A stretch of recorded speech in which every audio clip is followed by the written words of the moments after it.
Welcome back to Through the Bible in 365. This is the reading for November the 5th. Today we have Matthew 23 and Luke 20 and 21. So we'll pick it up in Matthew chapter 23.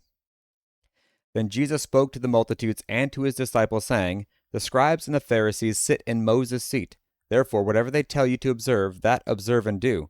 But do not do according to their works, for they say and do not do.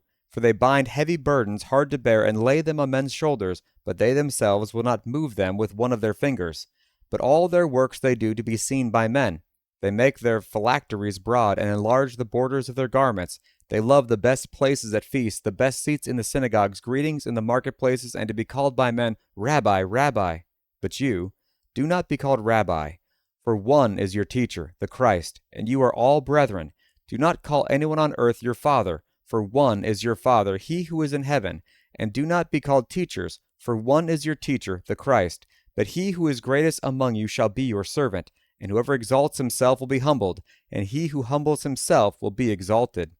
But woe to you, scribes and Pharisees, hypocrites, for you shut up the kingdom of heaven against men. For you neither go in yourselves, nor do you allow those who are entering to go in. Woe to you, scribes and Pharisees, hypocrites, for you devour widows' houses, and for a pretense make long prayers. Therefore you will receive greater condemnation. Woe to you, scribes and Pharisees, hypocrites, for you travel land and sea to win one proselyte, and when he is won, you make him twice as much a son of hell as yourselves. Woe to you, blind guides, who say, Whoever swears by the temple, it is nothing, but whoever swears by the gold of the temple, he is obliged to perform it. Fools and blind, for which is greater, the gold or the temple that sanctifies the gold? And whoever swears by the altar, it is nothing, but whoever swears by the gift that is on it, he is obliged to perform it. Fools and blind, for which is greater, the gift or the altar which sanctifies the gift? Therefore, he who swears by the altar swears by it and all things on it. He who swears by the temple swears by it and by him who dwells in it. And he who swears by heaven swears by the throne of God and by him who sits on it. Woe to you, scribes and Pharisees and hypocrites, for you pay tithe of mint and anise and cumin, and have neglected the weightier matters of the law, justice and mercy and faith. These you ought to have done without leaving the others undone. Blind guides who strain at a gnat and swallow a camel. Woe to you, scribes and Pharisees and hypocrites, for you cleanse the outside of the cup and dish, but inside they are full of extortion and self-indulgence.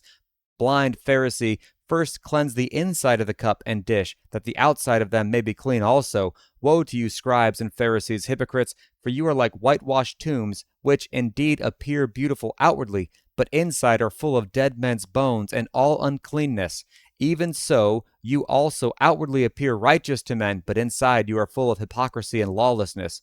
Woe to you, scribes and Pharisees, hypocrites, because you build the tombs of the prophets and adorn the monuments of the righteous, and say, If we had lived in the days of our fathers, we would not have been partakers with them in the blood of the prophets. Therefore you are witnesses against yourselves that you are the sons of those who murdered the prophets. Fill up then the measure of your father's guilt. Serpents, brood of vipers, how can you escape the condemnation of hell? Therefore, indeed, I send you the prophets, wise men, and scribes. Some of them you will kill and crucify, and some of them you will scourge in your synagogues and persecute from city to city, that on you may come all the righteous blood shed on the earth, from the blood of righteous Abel to the blood of Zechariah the son of Berechiah, whom you murdered between the temple and the altar. Assuredly, I say to you, all these things will come upon this generation. O Jerusalem, Jerusalem, the one who kills the prophets and stones those who are sent to her. How often I wanted to gather your children together as a hen gathers her chicks under her wings, but you were not willing. See, your house is left to you desolate, for I say to you that you shall see me no more till you say, Blessed is he who comes in the name of the Lord. Luke 20. Now it happened, on one of those days, as he taught the people in the temple and preached the gospel, that the chief priests and scribes, together with the elders, confronted him, and spoke to him, saying, Tell us by what authority you are doing these things, or who is he who gave you this authority? But he answered and said to them, I also will ask you one thing, and answer me. The baptism of John, was it from heaven or from men? And they reasoned among themselves, saying, If we say from heaven, he will say, Why then did you not believe him? But if we say from men, all the people will stone us, for they are persuaded that John was a prophet. So they answered that they did not know where it was from. And Jesus said to them, Neither will I tell you by what authority I do these things. Then he began to tell the people this parable. A certain man planted a vineyard and leased it to vine dressers, and went into a far country for a long time. Now at vintage time he sent a servant to the vine dressers that they might give him some of the fruit of the vineyard. But the vine dressers beat him and sent him away empty-handed. Again he sent another servant, and they beat him also, treated him shamefully, and sent him away empty-handed. And again he sent a third, and they wounded him and also cast him out. Then the owner of the vineyard said, "What shall I do? I will send my beloved son. Probably they will respect him when they see him." But when the vine dressers saw him, they reasoned among themselves, saying, "This is the heir. Come, let us kill him, that the inheritance may be ours." So they cast him out of the vineyard and killed him. Therefore, what will the owner of the vineyard do to them? He will come and destroy those vine dressers and give the vineyard to others. And when they heard it, they said, "Certainly not." Then he looked at them and said, "What then is this that is written? The stone which the builders rejected has become the chief cornerstone. Whoever falls on that stone will be broken, but on whomever it falls, it will grind him to powder." And the chief priests and the scribes that very hour sought to lay hands on him, but they feared the people, for they knew he had spoken this parable against them. So they watched him, and sent spies who pretend to be righteous, that they might seize on his words in order to deliver him to the power and the authority of the governor.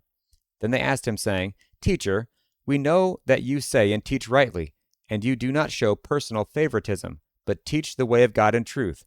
Is it lawful for us to pay taxes to Caesar or not?" But he perceived their craftiness and said to them, "Why do you test me? Show me a denarius. Whose image and inscription does it have?"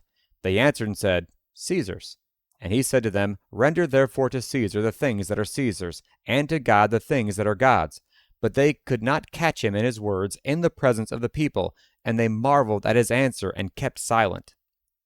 Then some of the Sadducees, who denied that there is a resurrection, came to him and asked him, saying, "Teacher, Moses wrote to us that if a man's brother dies having a wife, and he dies without children, his brother should take his wife and raise up offspring for his brother. Now there were 7 brothers, and the first took a wife and died without children, and the second took her as a wife, and he died childless. Then the third took her, and in like manner the 7 also, and they left no children and died. Last of all, the woman died also. Therefore, in the resurrection, whose wife does she become? For all 7 had her as wife." Jesus answered and said to them, "The sons of this age marry and are given in marriage, but those who are counted worthy to attain that age and the resurrection from the dead neither marry nor are given in marriage, nor can they die any more, for they are equal to the angels and are sons of God, being sons of the resurrection. But even Moses showed in the burning bush passage that the dead are raised, when he called the Lord the God of Abraham, the God of Isaac, and the God of Jacob. For he is not the God of the dead, but of the living. All live to him." Then some of the scribes answered and said, "Teacher, you have spoken well." But after that they departed, not to question him any more. And he said to them, "How can they say that the Christ is the son of David? Now David himself said in the book of Psalms, 'The Lord said to my Lord, sit at my right hand till I make your enemies your footstool.' Therefore David calls him Lord. How is he then his son?"